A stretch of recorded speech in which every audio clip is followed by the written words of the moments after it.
University and the entire Scotland County community, it's my pleasure to welcome you to this celebratory gathering in honor of the life and legacy of Dr. Martin Luther King. I want to express my deep appreciation to the Martin Luther King Planning Committee, who helped put on this event today, and also the day of service that our students were involved in, and to our students, faculty, and staff who volunteered during the course of the day, both in the community and on the campus.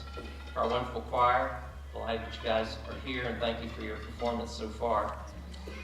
Also want to extend a special word of welcome to our public officials who are here, many of whom are scattered around, but a particular warm welcome to the Honorable Judith Daniels, who is our keynote speaker, who will be introduced in a little bit more depth a little later on in the program. Judge Daniels, we look forward to your remarks celebrating the enduring legacy of Dr. Martin Luther King, and appreciate your being with us tonight. Last week, as many of you know from the newspaper reports and from publicity, would have been Dr. King's 86th birthday. It's hard to imagine that. And today is the 29th anniversary of the national decision by Congress to create a Martin Luther King National Day of Service and then the national holiday. All across the country today has not only been a day of celebration and remembrance, but also one of public service, which is a cornerstone commitment of Dr. King's ministry. This evening tonight culminates what began earlier, at least on this campus, of our students, faculty, and staff volunteering their time and talents both in the community and on the St. Andrews campus in keeping with that commitment to service component of this important holiday. In a few moments, you're going to hear a little bit more about the participation and some of the activities that those students and faculty and staff were involved in. On a more personal note, on this day each year, one of the things I enjoy doing is reading or listening to some of the speeches that Dr. gave during his life. And while I'm always moved by his deep commitment to equal justice under the law and to the Christian gospel, this year I was reminded of his words of extraordinary determination and persistence, especially during what were for him some of the worst of times, when he had grave doubts about his own ability to keep the spirit of the movement alive. He had fears about his own safety, personal safety, and that of his family's. And when we look back from the vantage point today, we see some of the progress since the time of his death in 1968, and we think we've made some progress. It appears much easier than it was to him at the time and against the folks involved in the movement, against staggering odds, groups of followers who at times were dispirited, and many national leaders and organizations that determined to see that he failed. But in the face of that, he persisted, and I admire that persistence a great deal. So tonight, we're here to celebrate the remarkable life of Dr. King. Let's not forget that justice and economic fairness and the American dream still eludes many of our friends and neighbors here in Scotland County and also all across the country. One only has to look at the headlines in the newspapers over the last year. Headlines from Orlando, Florida, from Ferguson, Missouri, from New York City, from Cleveland, Ohio, to know that we have a great deal of work left in America. It's our responsibility to keep moving forward, to take concrete, specific steps, and in some instances, take some risks, to live and act today, tomorrow, and on into the future, to help bring about the beloved community that Dr. King worked for, spoke so eloquently about, and frankly died for during his all too short life. So, I want to encourage you tonight to settle back and enjoy this celebration. You're in for a wonderful display in word and music on this very special day of national remembrance and recommitment to the ideals and the vision of Dr. King. Now, it's a pleasure for me to invite longtime St. Andrews friend and retired police chief Robert Malloy to the podium. Some of you may be surprised to know that Chief Malloy is a poet extraordinaire in his own right, and he has this magical voice that when it comes to reading his own poetry or the poetry of others is beguiling, and you'll enjoy it. So join me in welcoming Chief Malloy too.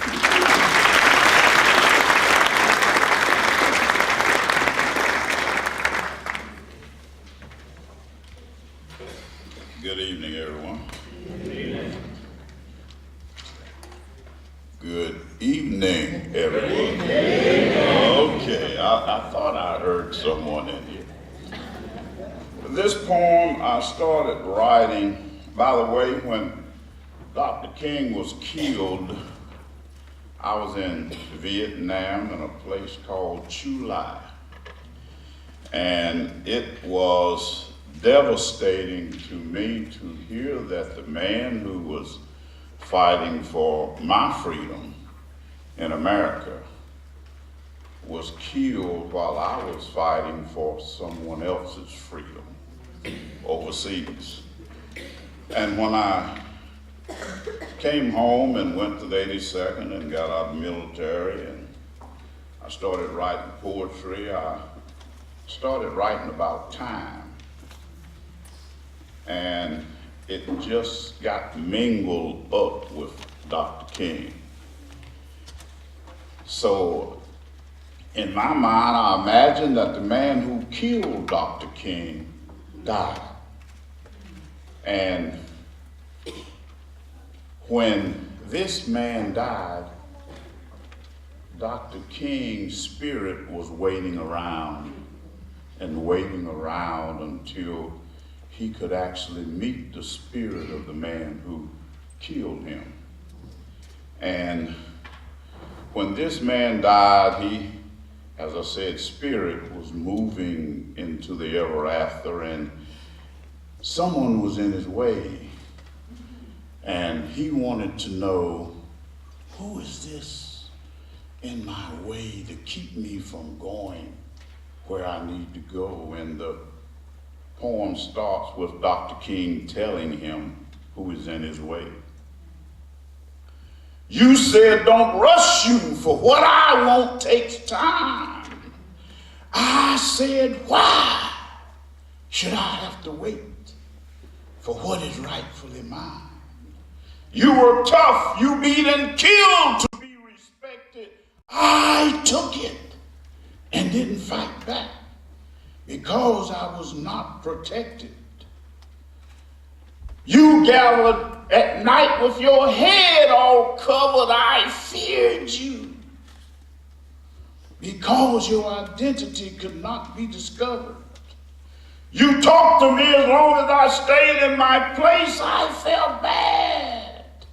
There was nothing I could do but feel disgrace. You let your child play with my child until a certain age. I had to explain the way it was without showing an outrage. You could go in the front door and not have to explain. I had to go in the back door and not feel ashamed. You told me distasteful jokes and expected me to grin. I smiled and walked away holding up my chin. You had two of everything made for the public without feeling guilty. I had to use the one for the public that was always smelly and filthy. You sat in the bus, in the front of the bus when you wanted to ride. I had to sit in the back or walk if I had any pride. You beat me and locked me up and hated what I tried to do, but I marched on, talking of peace and saying a prayer for you. You had me shocked. Yes, I know who you are. I know your name. When you died, I was there. Only a few people came. When I died, the whole world knew I'd passed. My name is King. Great God Almighty, I'm free at last.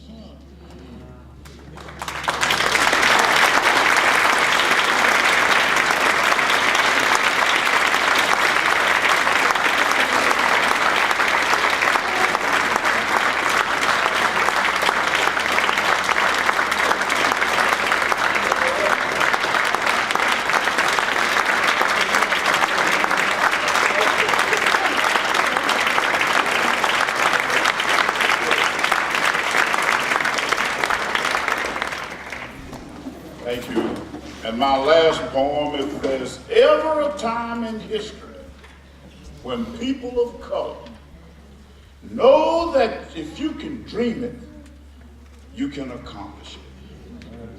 And those who are poor, who feel downtrodden, who feel that if I can just get out of the atmosphere that I'm in, I can do better. But I'm here to tell you tonight that yes, you can. Because when it's all said and done, if it's up here, you can. God will put people in your place to help you. And this poem is simply entitled, Yes, You Can. When one is outnumbered, it is difficult to take a stand. When in the grasp of your enemies, you will be protected if God says, yes, you can. History has shown that time by itself does not completely change our fellow man, so we must act diligently with time, having faith to wait for God to say, yes, you can. Think of Moses when God said, tell Pharaoh, a strong man, to free the children of Israel. Moses had doubt, but God said, yes, you can. Think of Noah when God told him to build the ark. He was laughed at throughout the land, but Noah kept building and building because God said, yes, you can. Think of David when he confronted Goliath with only a sling and a rock in his hand. There were many who feared for David's life, but God said, yes, you can. Come up in time and think of slavery when a black man was not considered a man, when the question was asked over and over, will we ever be free? And God said, yes, you can. When Rosa Parks sat on that bus and refused the white bus driver's command, she wondered if she could hold her own, but God said, yes, you can. When Dr. Martin Luther King Jr. started the movement, there were times he felt he was in sinking sand, but the God of Abraham, Isaac, and Jacob kept telling him, oh, my child, yes, you can. When George Wallace spoke as governor January the 14th, 1963, he was living in a fantasy land when he said, segregation today, segregation tomorrow, segregation forever. God had already told the people of Alabama, yes, you can. If you have any doubts about life, pray, prepare, and make your plans. And remember, you are not alone, because the same God will tell all of you, yes, you can. Now you've seen with your own eyes and have been a witness to God's mighty plan, because on Tuesday, January the 20th, 2009, that God told Barack Obama, yes, yes, yes, my son, yes, you can. And if you don't think that I'm God Almighty, in 2012, guess what? You can do it again. Amen. Amen.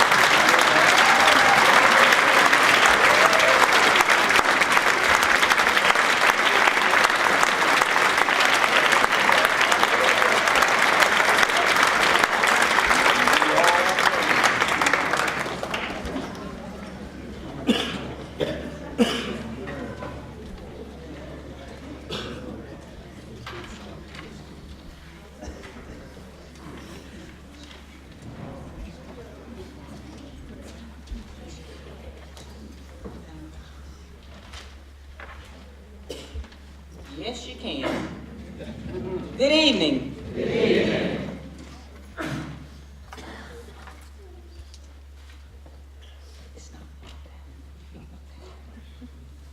I believe we can agree that all of us in some way reflected back on the past 12 months.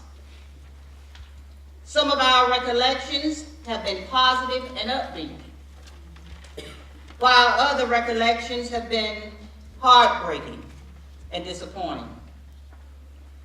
Just within the past 12 months, which is only a small space in time, brings to mind so much bitterness, so much uncertainty, so much anger, frustrations, and unrest. But amidst all of these global matters of unrest, we would ask this evening, how might Dr. King reflect about today, and how would he react? Being able to fully summarize his reaction might not be completely possible, but by reading and understanding his philosophy and how he lived his life, the legacy that he left gives us a possible answer. What frustrations, anger, rage, unrest have you seen today? Again, over the past just 12 months, what have you read? What have you seen? What have you heard?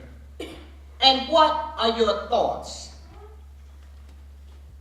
There have been shootings, which have been brought to the forefront of the news. There have been bombings, mass killings, kidnapping, riots, protests, burnings, looting, and many other types of unexplainable incidents. Then we have the Ferguson, the North Africa, the France, the Belgium, Britain, Washington, D.C., Colorado, Florida, New York, and the list goes on. Dr. King's legacy was that of service. Not lip service, but a genuine dedication to helping the downtrodden, the poor, those who were given unfair wages. He fought for economic justice. He fought for racial justice. He fought for those who were discriminated against. He fought for us all. He fought for social justice. He fought for international peace by putting his life on the line and using a non-violent approach. He was a drum major, and he was an extremist. Some of you may say an extremist, and I quote, "The question is not whether we will be extremists, but what kind of extremists will we be? Will we be extremists of hate or of love? Will we be extremists for the preservation of injustice or the extension of justice?" In times of so much unrest, what can we do? We can try and ignore it. We can set aside and say, it didn't happen to me. It's not my problem, and I'm not going to be affected. We can take all sorts of attitudes towards the world's problem. But reality is that in some way, many of these issues will impact us, each of us, directly or either indirectly. That being said, we must acknowledge that unrest of all kinds are surrounding us. And we must engage in conversations with each other, even if these conversations are uncomfortable. But talking with each other is key and may be the very first step in trying to solve some of these problems. Addressing our problems is a must. Addressing our problems with guns, no matter the shooter, will only promote, if we do not address these problems, will only promote more shooting and more killing. Burning down businesses, looting, racial profiling will only create more violence and more anger. I'm a woman who has a place and mission on this earth. And I'm a woman of color, if by chance you have not noticed, who wants only to be treated fairly. It is my personal belief that if I want fairness for myself, I too need to treat others with fairness. In some way, we must become active and talk about these things. And I quote, "The ultimate tragedy is not the oppression and cruelty by the bad people, but the silence over that by the good people." I firmly believe Dr. King would say, if you see something that is wrong, speak out for what's right. If you fail to speak out for what's right, your action or inaction will speak for that which is not right. And I paraphrase, we may not all be able to do great things, but we can each do small things in a great way. And maybe, just maybe, all of these little small things will grow into something big and powerful, which will promote love and establish a better world, not just the here and now, but a better world for our future. We're still on that battlefield for many reasons, ladies and gentlemen. And I paraphrase from Langston Hughes. Don't stop because you find it's kind of hard. Don't quit now. Dr. King's dream is for each of us to take that torch of justice and continue to be runners, moving forward, not thinking of ourselves at the forefront, but thinking about our brothers and sisters who are in need. I ask each of you to cultivate the seed of nonviolence, of love, peace, and communication. And with time, they will grow.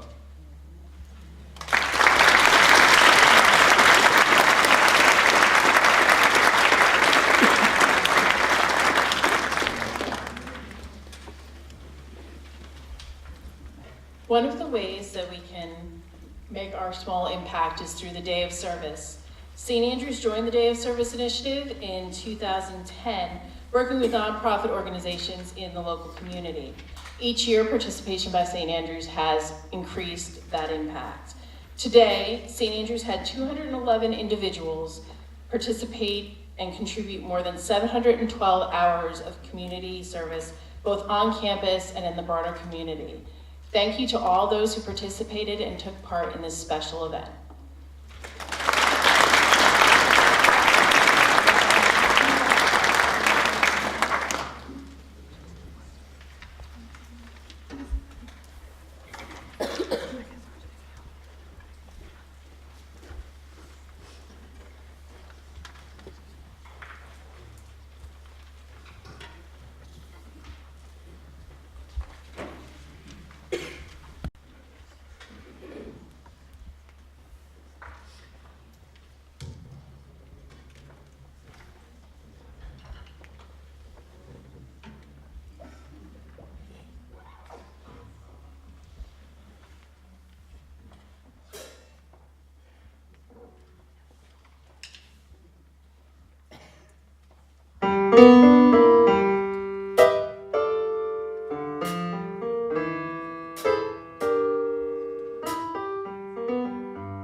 It is my honor and privilege to introduce to you this evening the Honorable Judith Milsap Daniels, a native of Robeson County who was elected as District Court Judge in November of 2008. She was sworn in on January 2nd, 2009, and still serves in this position at the present time. Prior to becoming District Court Judge, the Honorable Judge Milsap Daniels was Assistant District Attorney in Robeson County and Staff Attorney with the Lumbee River Legal Services. Judge Daniels also served as an Assistant District Attorney in Moore, Richmond, Anson, Union, and Stanley counties from 1985 to 1990. Judge Daniels received her BA degree from Wake Forest University in politics and graduated cum laude in 1981. She's furthered her education at the University of North Carolina at Chapel Hill in the School of Law and graduated in 1984. Judge Daniels is also a member of the NC State Bar North Carolina Association of District Court Judges, Robeson County Indigent Defense Committee, Robeson County Bar Association, and a past member of the Southern Pines Town Council. She is also a member of Malloy Grove Church. Judge Daniels has been married for 30 years to Jerry Daniels, and the couple has one child and one grandchild. Please join me in welcoming the Honorable Judge Judith Milsap Daniels.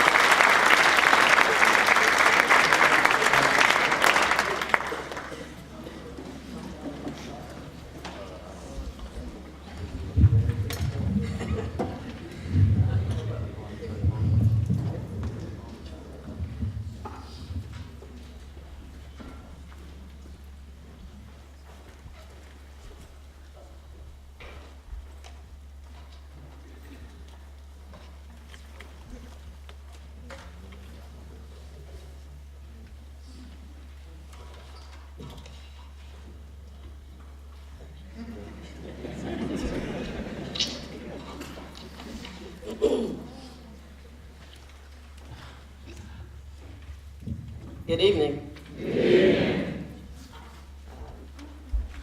I hate to come to a place where I've never been and try to make so many changes right off the bat, but I just needed a little help here. To the president, and faculty, staff, students, I want to thank you for allowing me to be a part of your celebration today. I want to say a thank you especially to the planning committee and Dr. McLeod and to Daniel for the introduction. I was a little bit concerned when one of the faculty members told me that they had been working with someone to introduce me. And my thought was, it's not work, I mean, it doesn't take all that. That kind of sets me up to really have to try to perform. But thank you, thank all of you. I'm really honored to be with you today. I'm especially pleased to be a part of the celebration of the life of Dr. King, and everything that I have witnessed here so far certainly has been enjoyable to me, and it's been to just be here and be a part of this. And I have to say that a lot of what has already been said, I may make reference to or allude to some of the same things, but we'll try to certainly not spend much time on things that have already been dealt with in detail. But I consider Dr. King an individual worthy of the honor that this nation and others pay to him. I see Dr. King as someone who did give up his life to serve others. I believe that only a few Americans will ever have the opportunity to serve others, to serve this nation on the scale that Dr. King had the opportunity to serve it. And certainly, he could have chosen a different kind of life. He could have chosen one that would have been simpler and safer and probably more financially rewarding. But he chose instead to give himself sacrificially for the good of us all, and not only the nation but the world. So as we come here tonight to honor Dr. King, I would like to give a theme to these remarks that I'm about to make. And the thing is, we have not overcome. Now don't get discouraged or upset. Just try to give me a chance to explain. I heard a comedian making a joke the other day, and I only heard it sort of in passing. So some of you may have heard it, and maybe you, because I believe that this person was emceeing kind of an awards show or something, so some of you may have seen it. But the gist of what I got, she said that there's a movie out now called Selma, which is about the civil rights movement. And the civil rights movement worked, and now everything is fine. And I did say, she said it was a joke. It was a joke. I believe that it's important to note that even with the monumental progress made during the civil rights movement and other periods of our national history in the area of racial justice, everything really is not fine. We have not overcome. Beginning in the early to mid 1600s, Africans were kidnapped from their native countries and sold into slavery on this continent in lands that later became America. Eventually, slave trading was outlawed, but slavery itself continued. Slavery continued during the colonial period and after the colonies separated from Britain. Slavery continued even as the Declaration of Independence declared that all men are created equal and are endowed by their Creator with certain unalienable rights, among which are life, liberty, and the pursuit of happiness. Slavery continued in the new nation called America until the time of the Civil War, and then it came to an end. Within a few years after the war, Congress ratified the 13th Amendment, abolishing slavery, the 14th Amendment to the U.S. Constitution, making African Americans full citizens, and the 15th Amendment, making it illegal to prevent any U.S. citizen from voting based on race, color, or previous slave status. Those changes led to many African American men voting and holding political office during Reconstruction. After a decade or so, Reconstruction ended, and much of the progress made during that period was lost. For the next 80 years or so, African Americans were made second-class citizens in this nation, primarily through segregation and a denial of voting rights.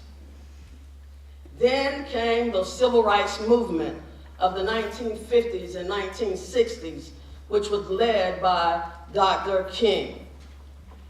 The nonviolent actions of that movement, including protest marches, sit-ins, and boycotts, produced results beyond what any reasonable person could have expected. The Civil Rights Act of 1964, the Voting Rights Act of 1965, landmark U.S. Supreme Court decisions, and the actual implementation of those laws and other laws unquestionably transformed this nation forever. That's my opinion. That never again will the United States be the same nation that it was before the civil rights movement. That there were improvements and changes made as a result of that movement in the lives of African Americans and in the lives of this nation that will be with us forever. But I still maintain that everything is not fine and we have not overcome. Over the course of history, circumstances have raised our consciousness and pricked our consciences, forcing us to confront certain issues. And we have made progress in these areas, but clearly there are racial issues still facing this nation today. One issue on the minds of many Americans of various races today is whether the death of so many black males at the hands of white police officers is justified. A closely related and ongoing issue is whether all racial groups are treated equally by the police. And the issue really goes beyond the police to the legal system as a whole. And I feel particularly comfortable talking about the legal system since I'm a part of it, and whatever I say, I'm talking about myself as well as the rest of those in the system. But the issues go to the entire legal system. Do all racial groups receive equal treatment under the law in our legal system? I have great faith in the structure of the American legal system and in how it works. If people in the system do their jobs well. But as another lawyer pointed out to me years ago, everyone in the system doesn't always do their job well. The degree to which justice is done in any case may be significantly affected by the quality of the job done by lawyers, judges, officers, and even court clerks. Doing justice in the legal system is certainly not as precise or certain as we might expect.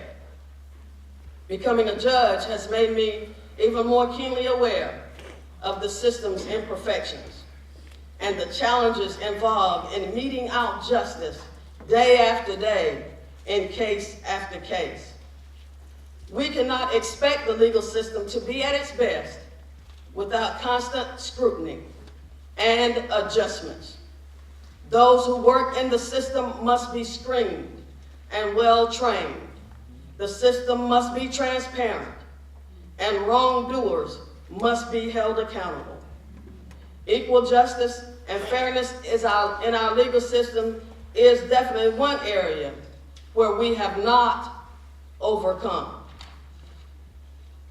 We certainly have overcome some of the specific issues that Dr. King and his contemporaries worked to address. And we have overcome race-related issues even from the time of the founding of this nation. But as a nation, we have not completely and permanently resolved every racial issue. Nor, I might add, have we completely and permanently resolved every gender issue, or every economic issue, or every issue in any area of our national life. Each generation of Americans must accept its responsibility to identify and effectively address the issues of that time. As individuals, we must practice and encourage fair treatment of all people. We must honestly open our minds and our hearts as we examine the issues before us. We must genuinely try to put ourselves in the place of those who might disagree with us. There is something wrong when a racial issue arises and virtually every member of one race has one view, and virtually every member of another race has the opposite view. And everyone's view tends to favor the people of their own race involved in the issue. We have not overcome, and indeed cannot overcome, in the sense of completely and permanently resolving all racial issues, because it just is not humanly possible. So rather than even hoping to overcome in that sense, our purpose, I maintain, is rather to faithfully carry the banner of fairness and justice and to always continue to build not a perfect nation, but a better nation. Dr. King described the nation of our quest as one where people are judged by their character and not their skin color. Adlai Stevenson, former UN ambassador and presidential candidate, described it as a nation where no American is held down by race or color, by worldly condition or social status, from gaining what his character earns him as an American citizen, as a human being, and as a child of God. I leave you tonight with a challenge, every one of you, and I especially leave this to the students and to the young people of that generation. Go about your life actively involved in making every place where you have influence and input, including this university and this community, a place where there is greater fairness, where there is greater fairness and justice when you leave than when you came. And I believe that is a life that will honor Dr. King and make us all better. Thank you. God bless you.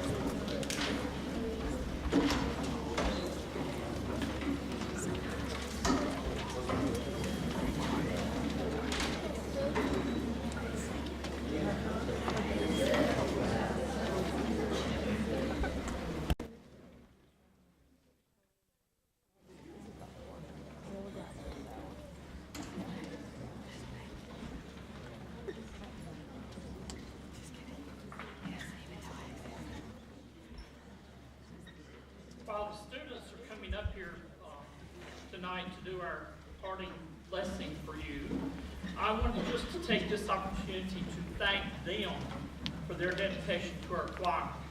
We started class not even 2 weeks ago for the new semester, and I am so proud of these students. We lost a few, some because of not being able to schedule it back into their schedule, and we gained even more. So these students have worked hard to get this music ready, and I certainly do appreciate them and appreciate your support of them tonight. Thank you.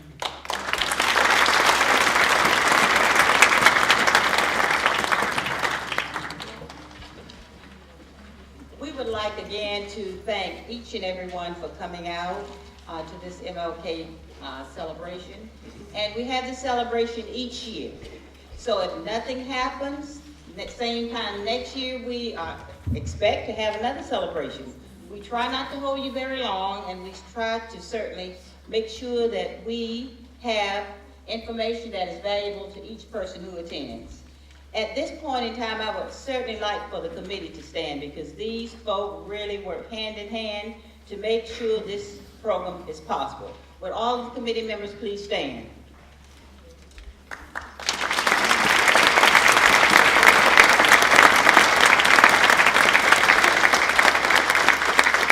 Thank you all so much for putting up with me. We have two members who are absent. They're a little under the weather, but we appreciate them. I would like for Mr. Tom Walk to come up and help me out on explaining the artwork. Tom, would you help me out? Because I don't want to say anything wrong. I was really taken when I came in and saw the artwork behind the choir. You saw, I'm sure you saw the artwork. I think it was Rosa Parks, Dr. Martin Luther King, and Nelson Mandela. And I was very excited, I was speechless. So I would like for one of our students, thank you, Tom, to explain what went on, because I think it's beautiful artwork, and I wanted to share this with you. Well, we actually got this idea about a year ago to do these murals and then donate them, and we did it kind of short notice and it wasn't able to come to fruition, but We presented the idea again this year, and it was something that the student government wanted to do here at St. Andrews, and we obviously needed a group to do it. We got 3 murals together, and those murals were actually there this morning, and the women's soccer team and then a few other people from the art department, including myself, got together and painted them. And we had them done by this afternoon. But what we're going to do is we're going to display them around campus and then donate them in March to the 3 elementary schools that will be chosen at random. So.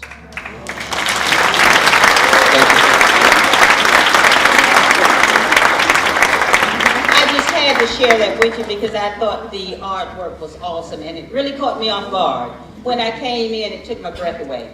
Again, thank all of you for coming, and we hope that we have said something or we've sang something that has been rewarding to each of you. Come back this time next year, and we will end with a parting blessing from our choir. Again, thank everyone for participating. Thank everyone. Once you call names, you know you leave someone out. But we thank everyone for being a part of our program. Judge Daniels, thank you so much.